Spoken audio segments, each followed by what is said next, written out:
ये मौजज़ा है। सरकार दो जहां का कलम का इशारा पाके चांद पलट के दो टुकड़े हो गए, ये मौजज़ा है। हुजूर ने इशारा किया, डूबा सूरज पलट आया, ये मौजज़ा है। ये मौजज़ा है ताकि दुनिया जाने कि हुजूर जादूगर नहीं बल्कि सरकार दो जहां नबी है, अल्लाह के रसूल हैं। ये जादूगर नहीं, ये अल्लाह के रसूल हैं ताकि दुनिया जान ले। मगर बाकी और देखें, दो महीने तक चूल्हे में आग नहीं सुलग रही है। सरकार दो जहां सिर्फ पानी और खजूर पे गुजर बसर कर रहे हैं। आका अलैहिस्सलाम जिस कंबल में आपका विसाल हुआ, सैयदा आयशा ने जब सहाबा कराम को दिखलाया, सारे सहाबा उस सादे कंबल को देख के रोने लगे। इतना खुरदरा कम कीमत वाला कंबल था। जिस दिन सरकार का विसाल फरमाए उस दिन आपके घर में चिराग में जलाने के लिए तेल मौजूद नहीं था। ये मुस्तफा की सादगी है। कौनैन के मालिक को मुख्तार है, जिनके दिन का गुलाम मुर्दे को जिंदा करे। तो हुजूर ने ये मजाज दिया है। मौत अल्लाह देता है, हयात अल्लाह देता है। अब नबी अंबिया कराम भी दुनिया से गए, उनके बेटे भी दुनिया से गए, खुद हुजूर का नवासा गया। अगर मुस्तफा सामने रहे तो 5 बेटे भी मर जाए तो बंदा काफिर नहीं होगा, मोमिन रहेगा। मुस्तफा सामने रहे तो फिर चाहे 1000 गरीबी आए, बंदा काफिर नहीं होगा, मोमिन रहेगा। नजर हो मुस्तफा पे तो आदमी को जीने का हौसला मिल जाएगा। इसलिए खुदा ने कहा, मैं मेरे नबी की जिंदगी तेरे लिए मॉडल है। ये नबी नूरुन अला नूर है, उनसे रोशनी हासिल कर। मुस्तफा से हटेगा तो शैतान गुलाम बनाएगा। नजर मुस्तफा पे रहे तो मोमिन कामिल बन के दुनिया में जिंदा रहेगा। कि मोहम्मद से वफा तूने तो हम तेरे हैं, ये जहां चीज है क्या लोहो कलम तेरे हैं। सरकार गौसे आजम भी एक आइडियल का नाम है। उन्होंने हुजूर की जिंदगी से नूर हासिल करके ऐसी जिंदगी गुजारी है जिनकी जिंदगी से रोशनी मिलती है। बेटा मर गया, इन्ना लिल्लाहि व इन्ना इलैहि राजिऊन। जनाजा हाजिर है, उतरे, जनाजे की नमाज पढ़ा दी। किसी ने कहा कि बाबा, बेटे के मरने के बाद बाप को कितनी तकलीफ होती है वो तो सब जानते हैं, मगर आप पर दीन की खिदमत में कोई कमी नहीं आई। कहा हाँ, मेरे यहाँ जिस दिन कोई बच्चा पैदा होता है उसी दिन मैं समझ लेता हूं ये मरने के लिए ही पैदा हुआ है। जब पैदा होने के दिन ही उसको मुर्दा समझ लिया तो आज उनके मरने की खबर सुनने के बाद क्या मैं परेशान हूं। बाप से ज्यादा मुस्तफ़ा की मोहब्बत, औलाद से ज्यादा मुस्तफ़ा की मोहब्बत। अगर ये मोहब्बत पैदा हो जाएगी तो कड़ाके की सर्दी में भी नमाज होगी, घर से जनाजा निकलेगा तो भी नमाज होगी, बेटी की बारात आएगी तो भी नमाज होगी, चाहे मौसम गर्मी का हो तो भी नमाज होगी, चाहे कड़ाके की सर्दी हो तो भी नमाज होगी। इसलिए मुस्तफ़ा पे नजर जब रहेगी तो फिर ये कौम मुस्लिम तो चट्टानों से टकरा जाएगी, दुनिया के यहूद और नसारा की फौज से टकरा जाएगी। मोहम्मद इब्ने कासिम 18 साल का जवान अरब से इंडिया आया, राजा दाहिर की 2 लाख फौज से ये चंद मुट्ठी भर जवान टकरा गए। जब ये टकरा गए अल्लाह पे भरोसा करते हुए, फिर क्या हुआ? अल्लाह मदद तो अल्लाह करता है, फतह तो अल्लाह देता है, इज्जत तो अल्लाह देता है, हुकूमत तो अल्लाह देता है, हुकूमत तो अल्लाह छीनता है। अल्लाह पर मजबूत भरोसा मोहम्मद इब्ने कासिम का था। राजा दाहिर की फौज से टकरा गया, ये मुट्ठी भर जवान 2 लाख फौज से टकरा गए और पूरी जमा मर्दी के साथ लड़े। कहां पैदा हुए? अरब में, ताइफ में। और कहां आ गए? हिंदुस्तान के सिंध में। क्यों आ गए? यहां की एक मुसलमान बेटी ने खत लिखा था कि हमें राजा दाहिर के कैद खाने में मैं हूं, ये हम पर बुरी निगाह डालता है। एक मुसलमान बहन की फरियाद सुन ले अरब के भाई, बदन तलवे का गुस्सा सर पे आ गया, खून में आग लग गई हो जैसे। मोहम्मद इब्ने कासिम 17 साल का जवान, जवानों की एक टीम तैयार की और हुकूमत वक्त से परमिशन लिया और फिर वो पहाड़ी इलाकों से चलता हुआ सिंध आ गया। राजा ताहिर की लाखों की फौज, ये मुट्ठी भर जवान कैसे टकराए? कई दिन तक इंतजार करते रहे, कैसे हमला करे, कैसे टकराए, कैसे एक कलमा पढ़ने वाली बहन को उसके कैद खाने से आजादी दिलवाए। ए जवान, अपनी चचेरी बहन पे बुरी निगाह डालने वाला, फुफेरी बहन पे बुरी निगाह डालने वाला, दूसरों की मां बहन पे बुरी निगाह डालने वाला और डीएम बनने वाला दिल फेंक आशिक बन के रह गया। निगाह की हिफाजत कर। देख, वो अपनी बहन नहीं थी, वो चचेरी बहन नहीं थी, वो राजा ताहिर की कैद खाने में इस्लामी रिश्ते की आम मुसलमान की बेटी थी। इनका खत पढ़ा अरब का वो जवान, वहां से मुट्ठी जान हथेली पे लेके आया सिंध। राजा ताहिर की फौज से टकरा गया। मदद तो अल्लाह की तरफ से आती है, नीयत सच्ची थी। अरब छोड़ के इंडिया आया था, जब टकरा गया अल्लाह की मदद नाजिल हुई, ऐसी नाजिल हुई राजा ताहिर मारा गया, उसकी लाखों फौज के पांव उखड़ गए, हाथी जैसी फौज शिकस्त खा गई, मुट्ठी भर जवान को अल्लाह फतह मुबीन से नवाज दिया। वो फतह क्या मिली कि 1000 साल तक हिंदुस्तान की जमीन पे अल्लाह ने मुसलमानों को गलबा अता फरमा दिया। ये जो हिंदुस्तान की सरजमीन पे है, तो मुट्ठी भर लोग मैदान में निकलते, भरोसा अल्लाह पे होता है। सल्तनत देने वाला अल्लाह है, सल्तनत छीनने वाला अल्लाह है, और हमारा काम क्या है? वमा खलक़तुल जिन्न वल इंस इल्ला लियअबुदून। हमारा काम अल्लाह की इबादत करना है। कल 24 मई 2024 में किसकी हुकूमत बनेगी वो अल्लाह को मालूम है। कल अगर हम मर गए तो चले गए। ये जो अभी 2-4 घंटे बैठ के तबसरा हो रहा है, अखिलेश आएंगे, पंडित आएंगे, मायावती आएगी, आएगा आने वाला। तू जो कल मरेगा तो कब्र में फरिश्ता आएगा, क्या जवाब देगा? वहां 1000 साल तक कब्र में रहना है, क्या बोलेगा? 500 साल की मुसाफत के बराबर पुल सिरात पे कैसे गुजरेगा? नेकी बदी तौली जाएगी, नेकी है 500, बुराई है 5 करोड़, वहां कैसे कंपनसेशन होगा?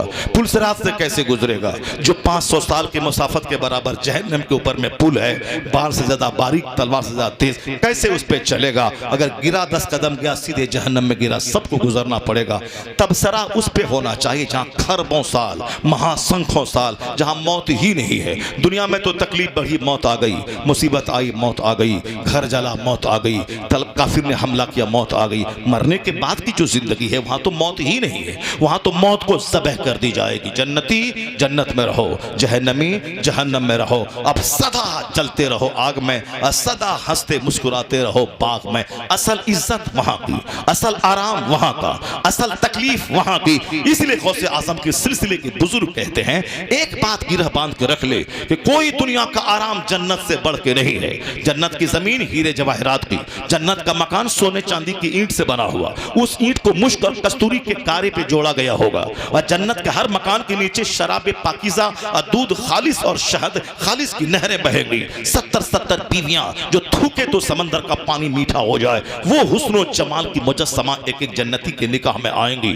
70 जोड़े पहनने के बाद ही जौबन उसका अंदर से बाहर दिखाई पड़ेगा। यानी वो ऐसी बात, काल्पनिक तस्वुराती बातें नहीं, कुरान सच्चा है। ये सारी बातें कुरान में मौजूद है कि खेमा नशी और खेमा नशी खवातीन, वो मुनक्कस चांदनियों पे लोग रहेंगे, बड़ी बड़ी आंख वाली हूरें मिलेंगी, और 70 हूरें एक जन्नती के निकाह में आएंगी। जो जितना ज्यादा दुनिया में गुनाह से बचा होगा उतनी ही ज्यादा हूरें मिलेंगी। 70 मर्दों के बराबर ताकत दी जाएगी। हर आदमी 30 साल का जवान होगा, न दाढ़ी के बाल की खुजलाहट होगी, न सर के बाल की। हर आदमी माँ के पेट से मादरजात बढ़ाना जो होता है उसी तरह रहेगा। न बीमारी है, न परेशानी है, न पेशाब है, न पाखाना है, न बदबू है, न हासिद है, न जलने वाला है, न चिढ़ने वाला है, न शोर है, न हंगामा है, न केस है, न मुकदमा है। दुनिया में तो आज सुख कल दुख, आज गर्मी कल बारिश, आज अच्छा तारीफ करने वाला कल दुश्मनी गर्दन काटने वाला। जन्नत में कोई गम कोई टेंशन नहीं है, असल में आराम वहां का। ये सारे काफिर जो दुनिया में प्रेसिडेंट बने, प्रधानमंत्री बने,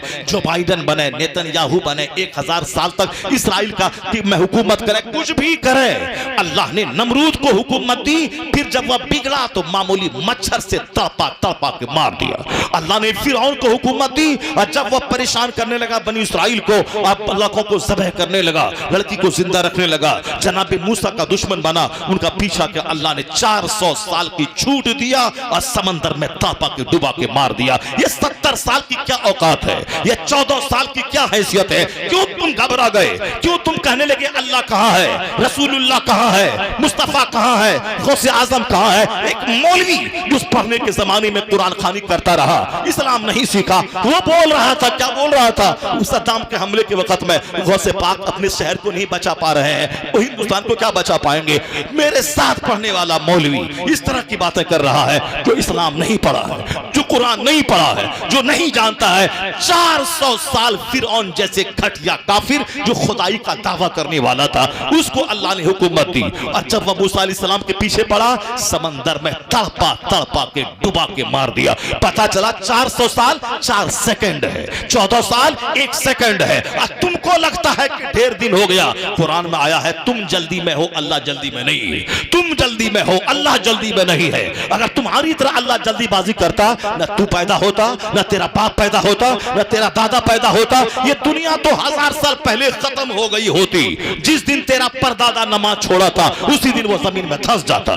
जिस दिन सामने वाला शराब पिया था उसी दिन आसमान से पत्थर गिर जाता। अल्लाह अगर हर गुनाह की पकड़ करता तो दुनिया तो बहुत पहले खत्म हो गई होती। तो अल्लाह हलीम है, अल्लाह हिल्म वाला है, फौरी नहीं पकड़ता है, अल्लाह छूट देता है। इसीलिए हमारा बाप भी जिंदा रहा और हम भी जिंदा है, और हम गुनाह करते हैं अल्लाह नहीं पकड़ता है। तो जो कुरान पढ़ेगा, हदीस पढ़ेगा, वो 14 साल को 1 सेकंड समझेगा, वो 40 दिन को 1 सेकंड समझेगा।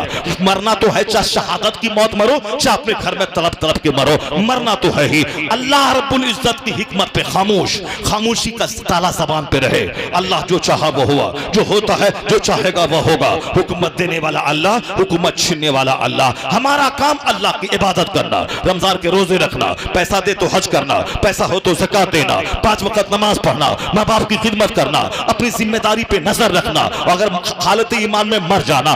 बाकी दुनिया चलाना अल्लाह का काम है। किसको हुकूमत देना है और किससे हुकूमत छीनना है, ये काम खुदा का है। हमारा काम इबादत है। तू अपना काम कर और दुनिया का चलाने का काम अल्लाह कर रहा है। तो जो अल्लाह फिरौन को सल्तनत देना जानता है वह पानी में तापा के मारना भी जानता है। बस पता चला जो अल्लाह इस्राइल को अमेरिका के सहारे वह जुल्म करने वाला, वह दंडनाता, वह हाथी बन के छोड़ना जानता है, वही अल्लाह उसे गिरफ्त करके उस यहूदियों का नामो निशान मिटाना भी जानता है। यही 1400 साल की तारीख, जब से दुनिया बनी है उस वक्त की तारीख है। आज नमरूद नहीं है, आज जनाब इब्राहिम जिंदा है, फिरौन मुर्दा है, जनाब मूसा जिंदा है। हर नमाज में 200 करोड़ मुसलमान कहता है अल्लाहुम्मा सल्ली अला मुहम्मद व अला आले मुहम्मद कमा सल्लैता अला इब्राहिम। तो नमरूद मर गया, इब्राहिम का सब्र 5000 साल के बाद ही उन्हें जिंदा रखे हुआ है। उसी तरह इस्राइल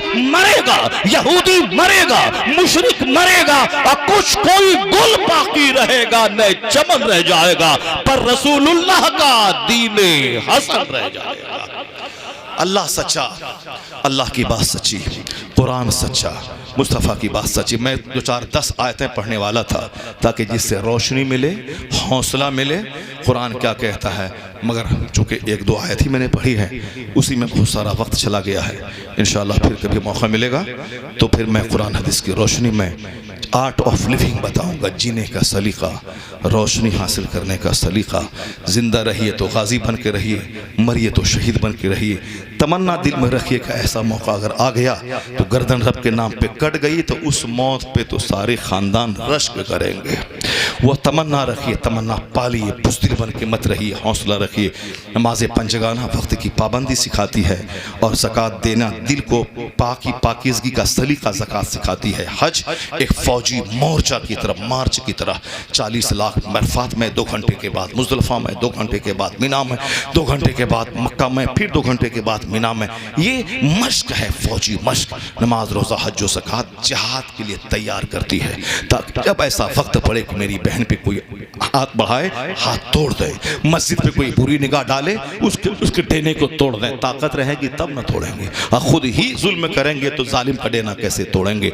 ये नमाज और सबसे बड़ी इबादत है जिहाद, जुल्म मिटाने, कुफ्र मिटाने, शिर्क मिटाने के लिए हौसला बुलंद हो। गुटखा खाने वाला नामर्द हो जाता है, दाढ़ी मूंढने वाला हिजड़ा हो जाता है 5-6 नस्ल के बाद, और फिर नमाज छोड़ने वाला आने वाली नस्लें उसकी फ़कीर हो जाती हैं। ज़िना करने वाला समाज से सच्ची खुशी अल्लाह छीन लेता है। अपनी नस्लों को बता दीजिए कि तुम ज़िना करने, शराब पीने, गुटखा खाने, तमाशा करने, माँ बाप को सताने के लिए पैदा हुआ। रूहानी ताकत चाहिए। रूहानी ताकत खाने से नहीं मिलती है, सिर्फ रूहानी ताकत सजदे से मिलती है, नमाज से मिलती है, ज़िक्र अज़कार से मिलती नहीं। देखा आपने एक छोटी सी मिसाल, मोदी जी आधा घंटा बोलते हैं लाल किला से तो 5 बार पानी पीते हैं, हकलाने लगते हैं, और आपका मौलवी इस 54 ईयर्स में भी 3-3 घंटे खिताब करता है, बगैर पानी पी के खिताब करता है, और फिर वो बिल्कुल सुस्ता के मुर्दा की तरह नहीं, बोल्डली खिताब करता है। ये ताकत आती कहां से है?